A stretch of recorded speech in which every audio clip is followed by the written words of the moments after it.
Welcome to yet another class. I'm Dr. B.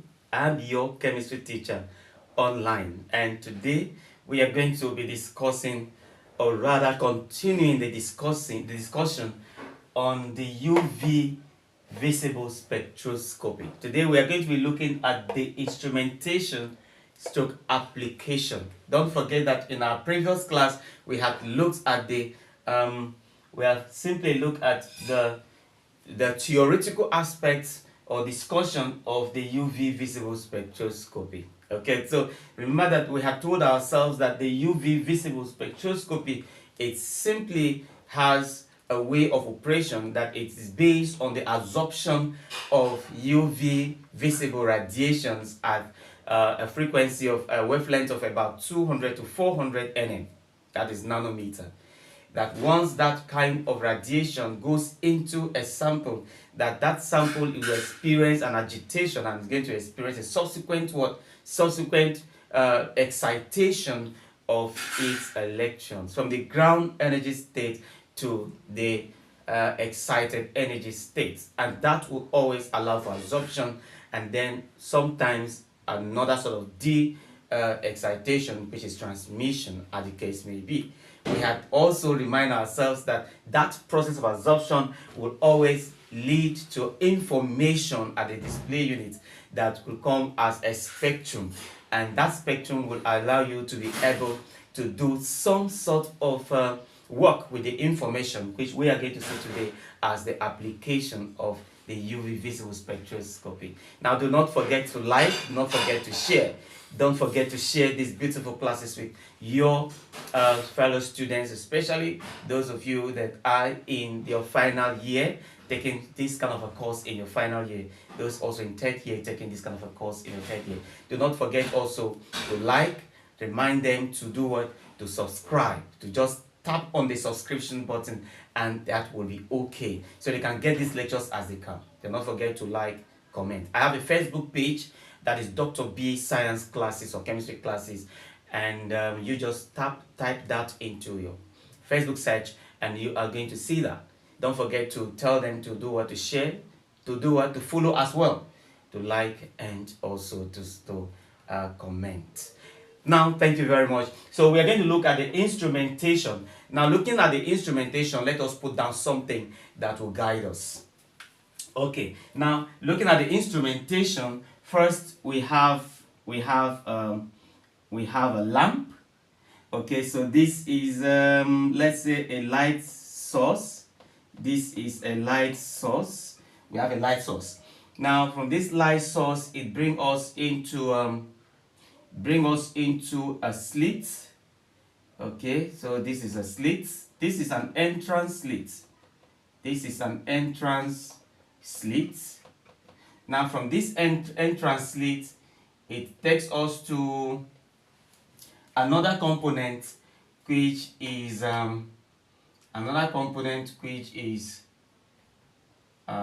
okay, this is our transducer. This is our transducer. Okay, and from the transducer, it brings us into another slit. This, of course, is our exit slit. And from the exit slit, it brings us into a sample cell. Okay, bring us into a sample cell. This is a sample stroke a reference cell.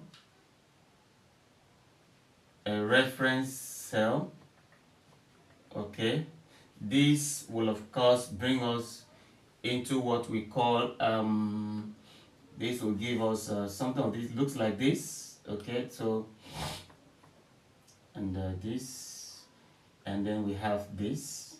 Okay, so this brings us into this, and this of course is always known as our detector.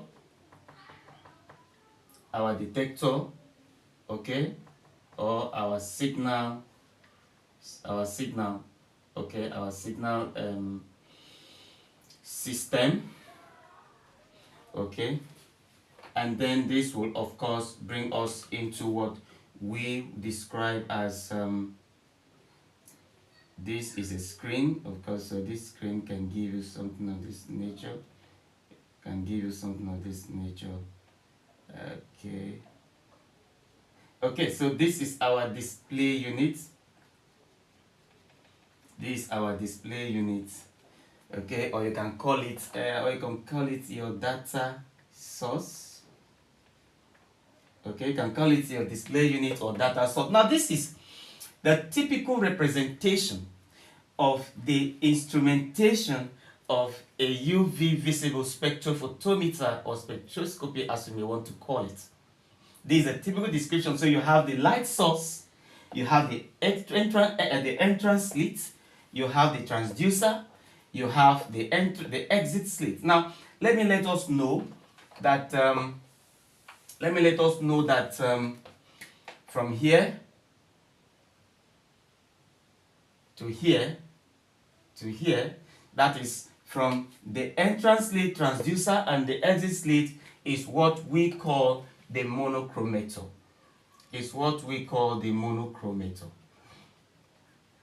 Okay. From the entrance slit, transducer, and exit slit is what we call the monochromator. And then it also have a sample and reference cell. It also have, you can call it container. It also has, from there it comes to a detector or signal system, and then it brings us the display unit or a data source. Now these are the major components in the instrumentation of the UV visible spectrophotometer. Now let us look at what they do. Now this is a light source. It's important for us to know that there are two major light sources that are encouraged to be used in the running or the instrumentation of a UV visible spectrophotometer. And one of those lightings that are encouraged to be used are the tungsten lamp, okay, or you can use the hydrogen deuterium lamps. So you can use either the tungsten lamp or you can use the hydrogen deuterium lamps. Those are the two lamps that can produce UV radiations equivalent to, with wavelengths equivalent to that of the natural source. But usually it is always encouraged that except you don't have the tungsten lamp source, you can make use of the hydrogen deuterium. This is because the tungsten lamp source always generates UV radiations at a range of about 375 nm. So if they remember that originally UV visible radiations are at a range of about 200 to 400 nanometer in the electromagnetic spectrum. So between 200 and 400 nanometer, if you have a lamp like tungsten that will generate radiations that are equivalent to UV at about 375 nm, it means that they are capable of generating the radiations that are required for your experimentation. And it's not just because the tungsten lamp produces light or radiations of that magnitude, but they also generate red lights. And red lights are the typical type of lights that are generated naturally from the source, okay, that reaches the element. That we've discussed that already. Okay, now hydrogen deuterium lamps can produce UV radiations that are a little bit lower than 375 nm, but it is advisable to use any of these two lights in your experimentation or instrumentation. Okay, fine. The light source will always assist to illuminate the system. That is the function that it plays. The light source will always assist you to illuminate, to light up the system, generate the UV radiations. Now, the entrance slit will allow you to coordinate the beam of light that comes from here. Remember that the light that comes from here is scattered. So the entrance slit will allow the system to do what? To coordinate that excess scattered light into something that will be coming in like a beam that you can possibly have in the transducer. Now the transducer will always help you. Usually transducer is always like a prism, a rotatory prism, okay, triangular prism. So it will always help you to do what? To coordinate the right wavelength of light that should be sent into the sample. So the transducer will always help you to coordinate the correct wavelength of radiation that is supposed to hit the sample. That is very important. Now, after the transducer, that particular wavelength of radiation that will allow, that is actually supposed to hit this particular sample, will be managed, will be correctly positioned by the exit state, which now enters into the sample, in the sample container.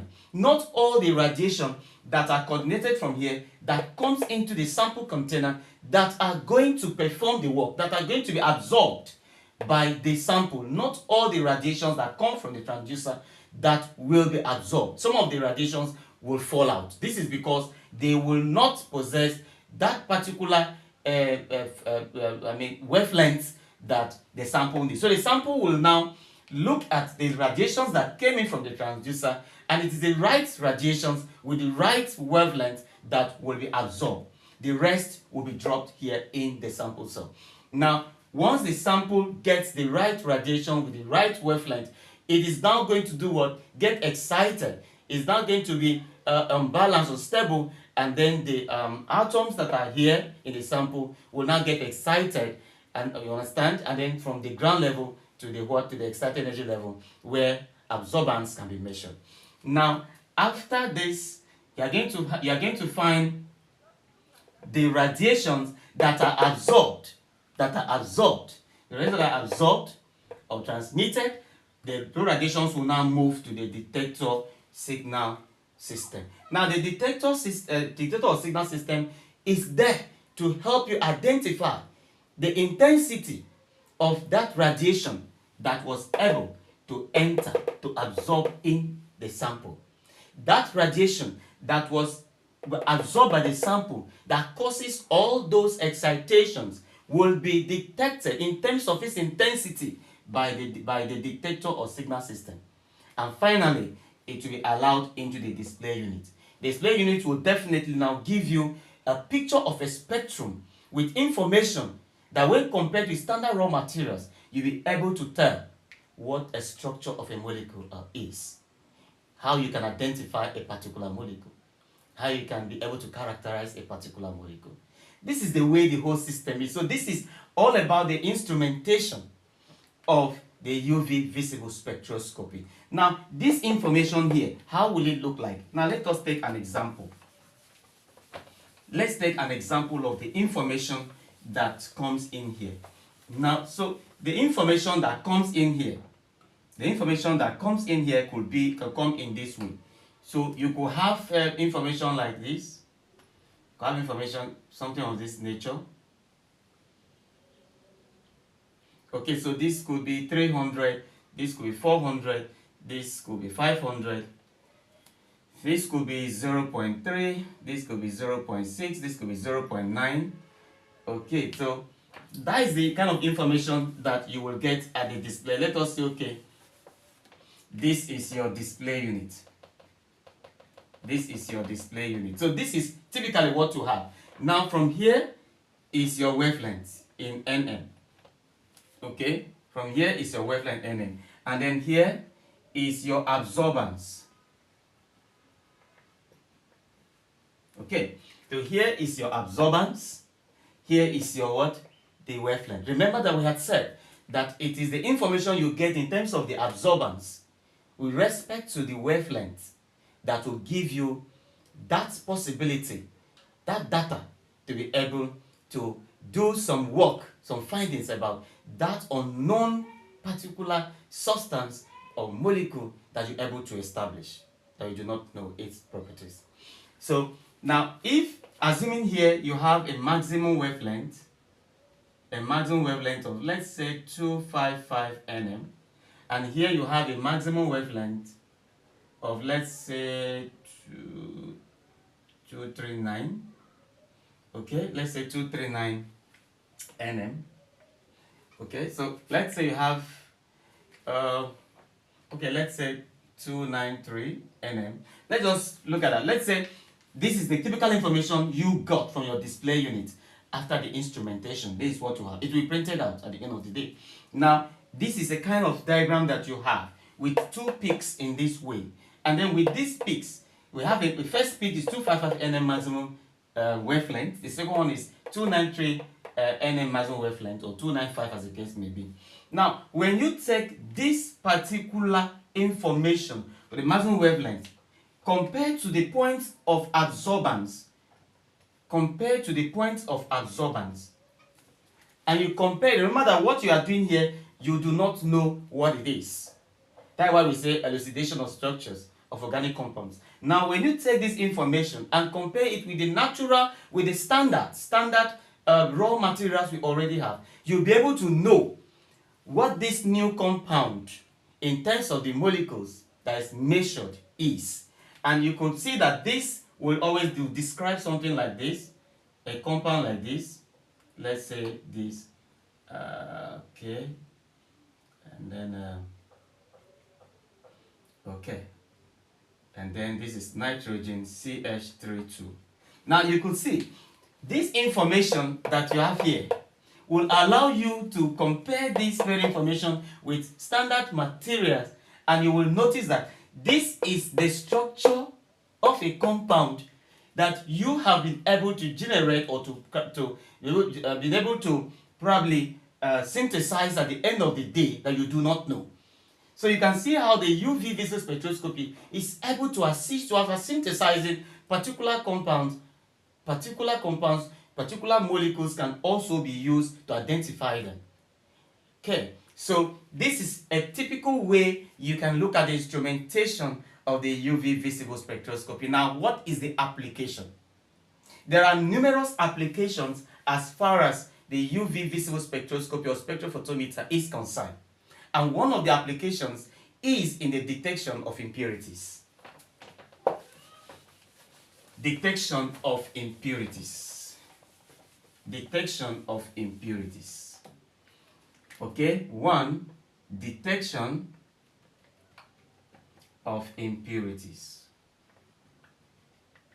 That is the first. Do you know that through a UV visible spectroscopy you can be able to detect impurities in organic substances? It is simple. Once you look at once you see the extra peaks, remember that when we say peaks, we mean this. So you have this, Once you look at the extra peaks that you are having, you can be able to tell from the adsorbance what the impurities are. Once you are also able to compare the adsorbance, okay, with respect to the wavelengths of the light that came in or that was absorbed, you also will be able to detect impurities, to tell the nature of impurities that are present in a particular organic compound. Now that is number one. Now number two is that you can also be able to elucidate structures. You can elucidate structures of organic compound, organic molecule. Elucidating structures simply means you can be able to establish structures, to study structures. Remember that the example I gave here, looking at a particular spectrum that came out from a display unit, you saw that we're able to elucidate structure from simply looking at the various maximum wavelengths compared to the absorbance. So with the help of UV visible spectroscopy, you can be able to establish structures of organic compound. Yes. Now, those structures can be simply established by simply comparing the information you got from the display unit. Okay, the data you got from the display unit with the standard raw material data you have.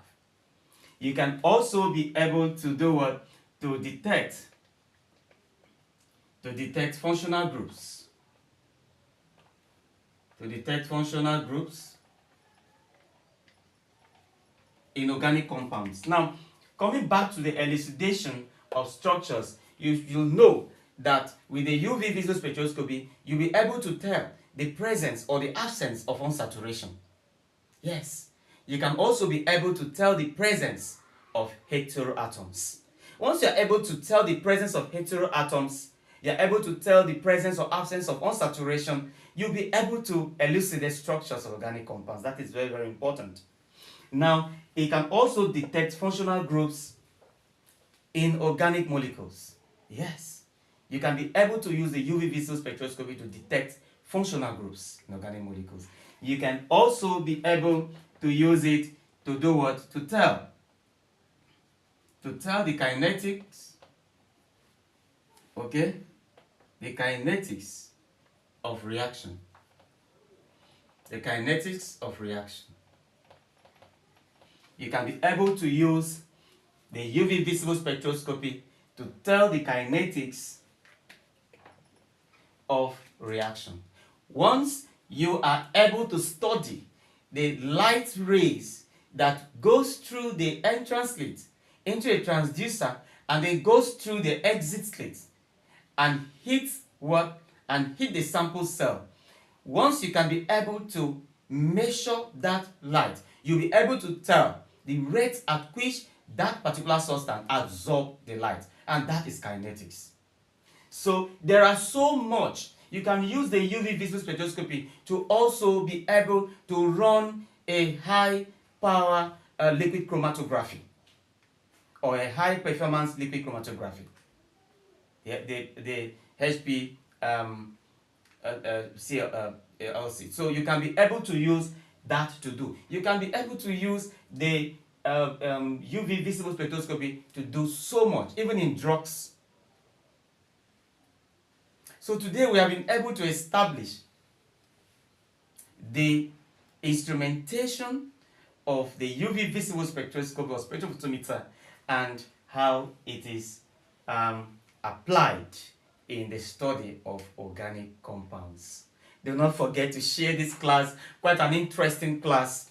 Okay, do not forget to share. Please share this class here through the YouTube, and when you share it, tell your colleagues or groups that you are sharing it to do what to do, same to share and to subscribe. Most importantly, to be able to get our lectures as they come. Don't forget to leave a comment, even questions, we'll attend to them. Don't forget to like, go to the Facebook page, follow as well, share, ask your colleagues to also follow, to also share, comment, and like. Until next time, I'm still Dr. B. Bye for now.